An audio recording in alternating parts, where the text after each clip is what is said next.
इथं बसलेला कोणता व्यक्ती जर बहिणीच्या घरी गेला, मी सुद्धा त्याच्यात, तर आपली बहीण गेल्यावर काय म्हणेन, दादा बाबा खुशाल आहेत का, दादा आई खुशाल आहे का, दादा तुला मुलगा मुलगी खुशाल आहे का. एकही भाव बहीण नसेल, सुरुवातीला भावाच्या बायकोची खुशाली विचारणारी. बैसोनी एकांत पुसे गुजमात वहिनी शमवंत आहेत की. दादा खुशाल आहेत का वहिनी, असा शब्द या कानावर पडावा आणि टप टप टप डोळ्यातून पाणी वाहत होत. दादा का रडता, का रडता. गलबलीनं मेहुणा जवळ आला, जवळ आला. असं म्हणतात 400-450 एकर जमीन होती मेहुण्याला. असं मी चांगल्या माणसांकडनं ऐकलं. वैकुंठवासी माधव महाराज मगर सांगायचे. हे भांगाऱ्या भोंगाऱ्याचं मी नाही सांगत, एक तर वाचून सांगतो किंवा अधिकारी माणसांचं सांगायचं, मग त्या गोष्टीला पुरावा असतो. एवढी श्रीमंत बहीण आणि मेहुणा, आणि त्या बहिणीचा नवरा पाया पडला. चोखोबराच्या पाया पडल्यावर पाय मागं घेतले. मेहुण्याने विचारलं का पाया पडू देत नाहीत. पाया पडणाराचे हात कोमल होते, कोमल तेजस्वी चेहरा, अंगावर कपडे भरजरी, आणि चोखोबरायचं सगळ्या वातावरणाच्या प्रकोपानं शरीर काळं ठिक्कर पडलेलं, पाय अशी कुरतडून गेलेले. माग घेतले. का पाया पडू देत नाहीत. तुमच्यासारख्या श्रीमंत माणसानं आमच्या काय पाया पडायचं. पण काय विद्वान होता मेहुणा. आम्ही 2 दाण्यानं श्रीमंत आहेत, फक्त 4 पैशानं श्रीमंत आहेत, पण जगाचा पाप तुम्हाला बुक्का लावतोय. तुमच्या इतकी श्रीमंती जगात कोणाचीच मोठी नाही. चोखोबराय भजन करायला बसले की विटेवरचा मालक बुक्का लावित होता. चोखोबरायला विटेवरचा मालक, आम्हाला माणसं आर घालतीत आणि माणसं बुक्का लावतीत. ही श्रीमंती होती चोखोबरायची, आणि म्हणून पाया पडू द्या. विचारलं मेहुण्यानं आणि बहिणीनं, का रडता. ताई निर्मळा, नाव किती गोड होतं पान, निर्मळा.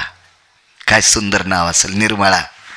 आपल्याही बऱ्याच बायाचे नाव निर्मळा, आणि साऱ्या घराला बुरा आला. असं होतं कधी कधी. हो, लय लय ह्या टोकाचं त्या टोकाला बघायला भेटतंय. हो, काही नाव. आमच्या मित्राला पोरगी झाली दादा, त्यांनी मला 1-2 बाऱ्या फोन केला, म्हणे महाराज मला पोरगी झाली. अरे मी पोरीच पोरं होतच असते, ह्याच्यात काय मोठी गोष्ट आहे. नाही म्हणे, पण बारशाल तुम्ही याच. त्याच भागात कीर्तन होतं, मी गेलो. मला त्यानं आहेर गिहेर केला. संघ शिकलेले आम्ही, जरा बरं चाललंय त्याचं. मग बरंच आहे, मग कुठं वाईट आहे, पण त्याचंही बरं चाललंय. याला म्हणलं, अरे त्या पोरीच्या बारशाला आलो तर आपल्याला आहेर केला, पोरगी तरी बघू द्या. म्हणलं दे बरं पोरगी. अशी घेतली पोरगी. काय नाव ठेवलं हिचं, चुटकी. हो, मी पटकन चुटकी सरसत चुटकी देऊन टाकली. म्हणलं काय रे, बाळू महाराजाचा मित्र आहे, पोरीचं नाव चुटकी. महाराज मग इच्छा नव्हती, पण तिच्या आंटीन नाव ठेवलं. आकलीचा कांदा फुटला त्या आंटीचा, आणि तिने नाव ठेवलं याचं नाव चुटकी. हो, असं थुत्तर फोडायला पाहिजे निबर टासाच्या बुटानं त्या आंटीचं. पाकिस्तानी आहे कधी चुटकी नाव ठेवली. काही नाव काय, निर्मळा नाव. काय नाव गोड होतो, कल्पना करा, निर्मळा. दादा काय अडचण आहे. काही नाही ताई, विटेवरच्या मालकाने आमच्या संसारूपी वेलीला एक फळ लावलंय. संसारूपी वेलीला एक फळ लावलं म्हणजे मुलगा झालाय. पण ताई त्याच्या आईचं वक्षस्थळातलं दूध संपले, पोरग वाचत नाही. लगेच डमनी झोपली. हो, काय ते बैलन, काय त्या झुल्यान, काय घाट्या गुंगर, काय वैभव. गाय बांधली पाठीमाग, वासरू ढकलीत ठुलं डमलीच्या, आणि मंगळवेढ्याला सन सन सन सन. विदर्भातून मंगळवेढ्यात काय आणली तिथं. भानगड अशी झाली, गाईचं दूध काढत असताना वासरू लक्षात आलं चोखो भरायच्या. अरे आपल्या लेकरासाठी आपण वासराला आखडून दूध काढलो, हे काय ज्ञातीपण आहे? आपण काय संप्रदायात पोषक आहेत ते का तुम्ही आम्ही थोडीच होतात. लय माणसं म्हशीचे वाघार मारित येत. गळ्यात शपथ मी खोटं बोलत नाही, शेतकरी मी. सुरुवातीच्या 3 दिवसाचं दूध इतकं पाजित येत त्याचं पोट गच होत आणि ते मरून जात. आणि ते वाघारू मेल्यावर त्याच्या पोटातलं चट काढीत येत, सारीच तणच भरीत येत आणि मग वाघार म्हशी पुढे उभं करतेत. त्या मसडाय बी येट गळणं हो, मेलेल्या वाघाराला पाहून बी पाना सोडित्यात. हा, गाई असं करीत नाही, चुकून नाही. हा, गाईत शेळीत आणि म्हशीत लय फरक आहे. शेपुडीला तर कळतच नाही, तुळशीचा पण शेंडा आणि ती इतक्या शेपुड्या येटगळ. कोणाच्याच नशिबात शेळी भेटून. तुम्ही काहून हसायले? म्हणजे शेपुडी भेटून कोणाच्या नशिबात. मसडा तर इतक्या येटगळ हो. म्हशीला चारा टाका, फिरून फिरून अर्ध खात्यान अर्ध तुडीत्यान. मसडा जर नदीला नेल्यानं पाणी पित्यान आणि शेण आणि गोमूत्र त्यात पाण्यात टाकत्यान. इतक्या मसडा येटगळ, कोणाच्याच नशिबात मसडी येऊ नये. हो, गाई अशा नसतात बरं. गाई लय हुशार, हुशार गाई, हुशार गाई, हुशार. काय माणसं बहादर. आमच्या इथला तुका नाना म्हशीचं दूध काढायचा. म्हशीचे धार काढताना ते सड असताना कोरडे होतेत ना, म्हणून पुन्हा खालचं दूध लावा लागतं बघितलं. ते दूध नव्हता लाईत. हो, मी त्याच्या इथला कवाच नाही चहा प्याला. नकोच रे म्हणलं बापा, आपल्याला फुकटच कोरोना व्हायचा. इतका खतरा. हो, मागच्या हप्त्यात मेला बघा. लय बेकार. आमच्या इथल्या अंतिकीला 4 शेळ्या. हो, मागच्या वर्षी ती मेली, जित्याचं सांगत नाही मी. 4 शेळ्या, तिची शेळी 1 जंडीन, पिले दिले 2. हो, 1 बोकड्याने 1 पाठ. हो, पाठीचं नाव चंफीन, बोकड्याचं नाव गलुल्या. हावसानं हो, डालाखाली पिले झाकले, शेळी चरून आली. असं दूध होतं काशीत. गलुल्यान चंफी पाहू लागले. आता वरचा दगड काढा आणि डाल काढी, आपण दूध प्यायचं. पण ती पाठ लय हुशार होती. म्हणली गलुल्या, ही मालकीन सोडायचं वाण नाही. आणि मग ती गेली आणि ढवळा तांब्या आणला. ते पिले असे डालाच्या खिंडीतून पाहत होते. आणि तिकीनं असं शेळीचं तंगड घेतलं आणि गुडघ्यात दाबलं आणि चट शेळीचं दूध काढ. निघणं गेल्यावर पुन्हा खालून खपका द्याला, असा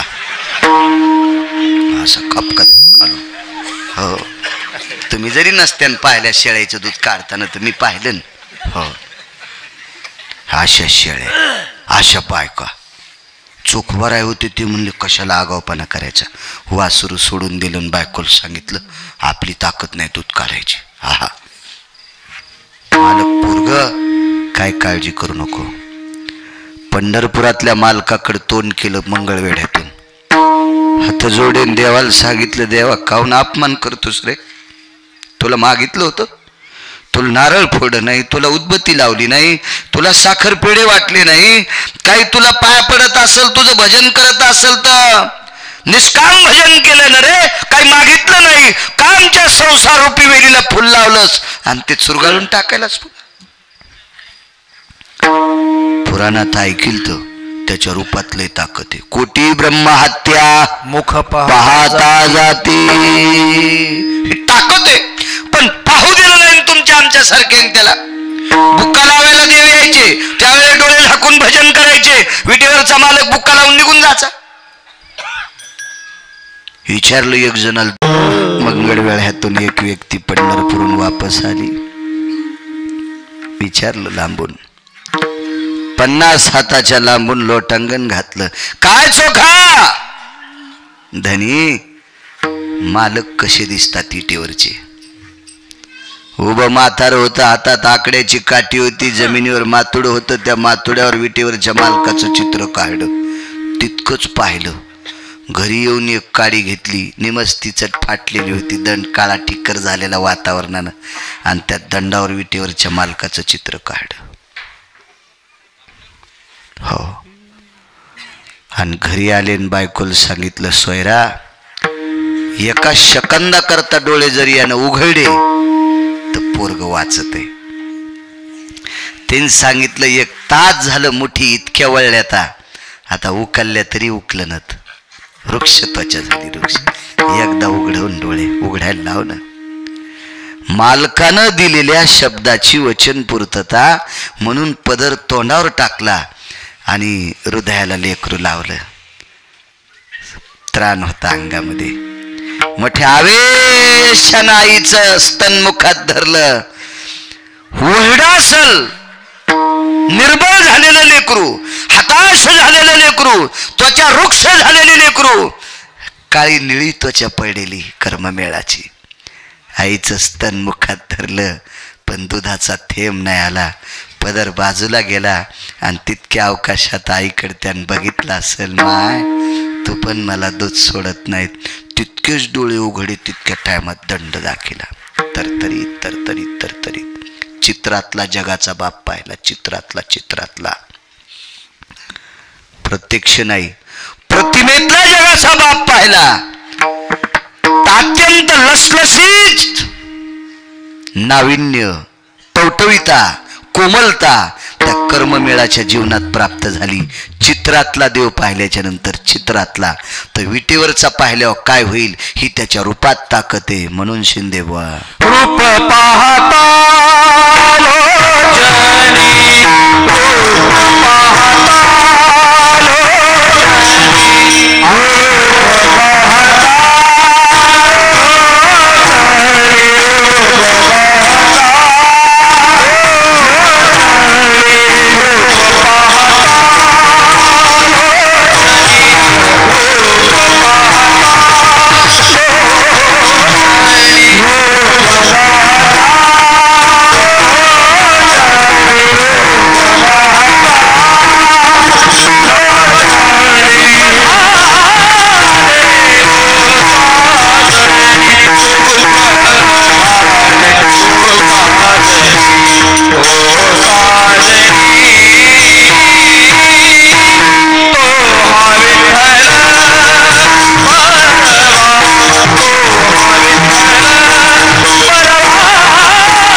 मालकाच्या.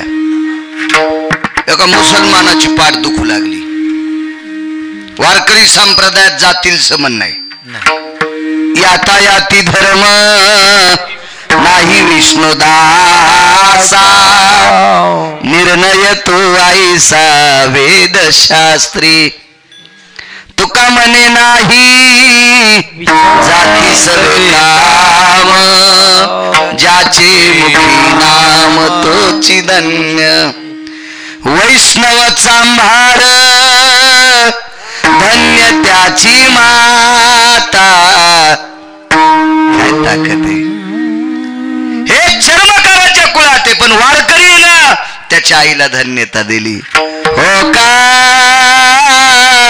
उत्तम चांडाळ त्याचे पायी माझे कपाळ.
शिरी.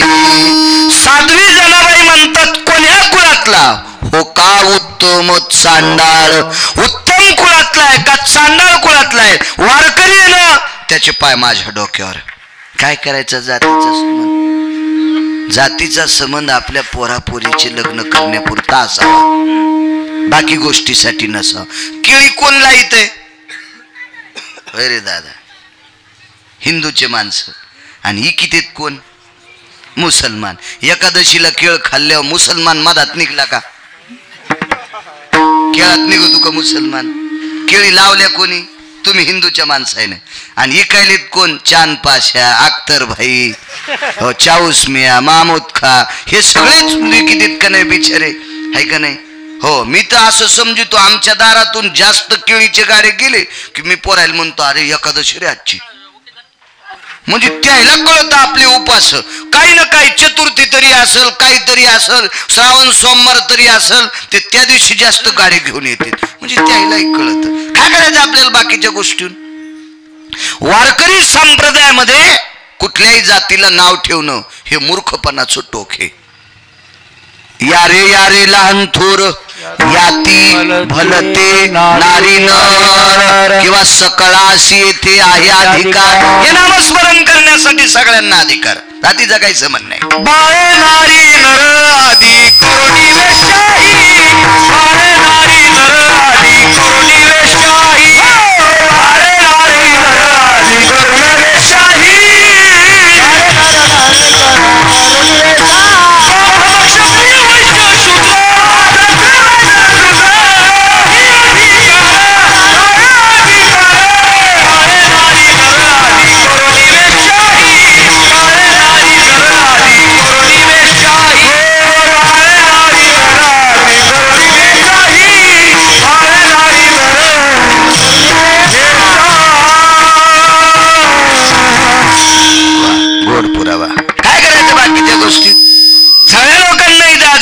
सुंदर असा पुरावा.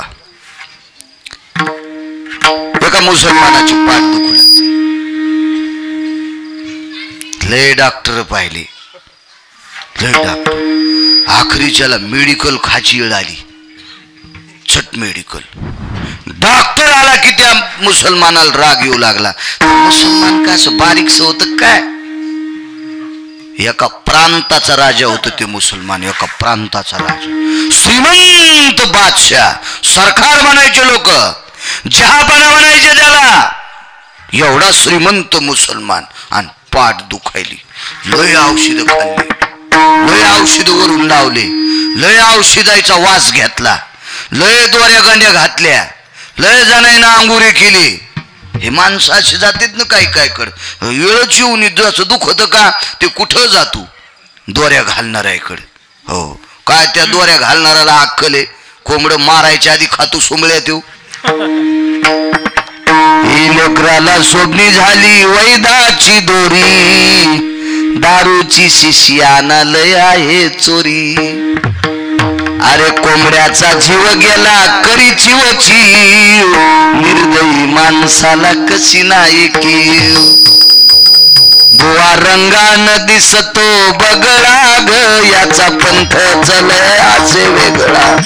बुवा रंगान दिसतो बगळा ग याचा पंथ चलय असे वेगळा.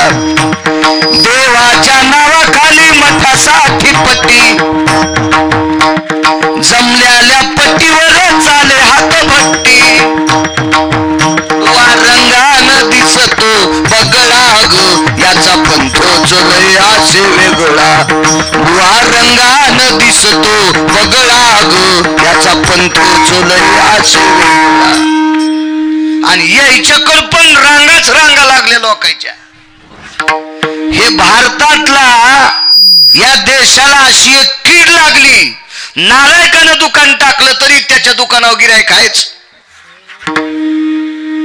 काय दुकान भारी आपल्या देशात. ज्ञानोबरायांचं दुकान तुकोबरायांचं दुकान नामदेवरायांचं दुकान नाथबाबांचं दुकान चोखोबरायांचं दुकान अष्टादश संतांचं दुकान असताना भांगाऱ्याच्या दुकानावर आपली गर्दी चालली. किती मोकारपणाचं टोक आहे. मला असं वाटतंय ज्याच्या इथं वाघीण जनली आणि शिवीन जनली आणि दूध द्यायला 2-2 लिटर वाघिणीच्या आणि शिविनीच्या दुधात चपाती चुरून खाल्ल्या शेपोडी कशाला पाळायची? पप्याची माय म्हणली आम्ही हावसान पाळली. काऊन? पप्याला ऊन लागल्यावर त्याच्या कानात दूध टाकायचो. त्या पप्याच्या कानात बोकड्याच घालू एखादा. वाघिणीचं आणि शिविनीचं दूध खाल्ल्यावर कुठे ऊन लागत असतोय? सुमळ्या कारभार सगळा. काय गोड आहे आपल्या राज्यातली कहाणी संतांची. तरी आपण दुसऱ्या बोकांडीवर घेतो. मला असं वाटतंय बापान 200 एकर जमीन कमिली ना, सासरवाडीत 1.5 एकर जमिनीसाठी भांडायचंच नाही. अरे तुझ्या बापान 200 एकर कमिली ना, कशाला 1.5 एकरासाठी चालला थोत्र्या तिकडं? ज्ञानोबर आहे तुकोबर आहे, आपले बाप श्रीमंत येत. आपण याच बापांनी जे सांगितलं ते ऐकायचं, हलकटायचं ऐकायचं नाही. विठाला विठाला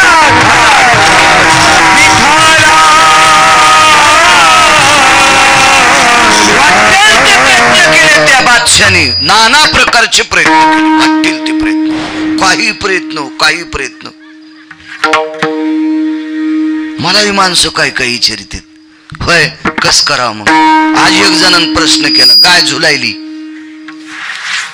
आणि म्हणलं झुलू नये काय होती मग? नाही लोक म्हणले झुलणारी चांगलीच नसती. अरे म्हणलं झुलायली तरी 6 लिटर दूध द्यायली ना. तुझ्या घरी आल्यावर जर आटली तर मग गाईला नाव ठेवते दूध द्यायली ना. आणि तिचं दूध खाल्ल्यावर तुझे पोरं झुलायलेत ना. आणि काय गाईला दोष देतो तू? काही विचारतेत माणसं, काही बी. हो लय माणसं आगाव. एखाद्यानं सांगाव, आम्ही सांगाव ती दिशा. आणि तुका तात्या ठेवीन तिथं मिशा. आमची इथं तुका तात्या होते. हो आमच्या चुलत्याच्या मिशा जरा वस्ताऱ्यान खाली मिशा खाली गेल्या ना, ते तुका तात्या बी लय हुशार होत. ते मला वाढत्यांना त्याला कुठे युरिया खत घालायचं आहे. दम धरणं जर शाप त्यात वाढत आता ते ठेवीन तिथं मिशा. आणि आम्ही सांगाव ती दिशा. यायला नुसतं सांगाव या त्या करत्यातच. हे लय भोळं दैव ते. यायनं एकादशीला भोगी केली या वर्षी.